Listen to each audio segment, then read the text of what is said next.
Do you know our British pioneer John Welch the First? John was the oldest surviving child of a Methodist preacher and a lace worker, and was apprenticed at age 14 to learn the cutlery trade. The Welch family converted to the LDS Church, but John stayed behind to finish this apprenticeship when the family sailed to America. But a few months later, he began having the same dream every night, where his father looked at him with a troubled expression. John felt that his family needed help, and one night he left through the dormitory window to join some missionaries sailing to America. When John arrived in KnoWho, he found that his father and 2 brothers had died and his mother and sister were destitute. He showed his cutlery samples up and down the Mississippi, taking orders and making knives.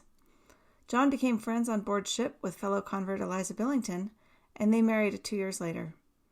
John served on the Naval Legion, and after the martyrdom stood guard over the Smith bodies as they lay in state.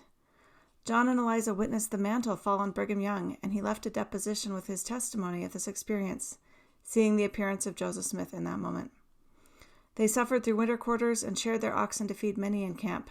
But without these oxen, they were unable to travel west for several years. John worked digging wells and selling knives to gold rushers.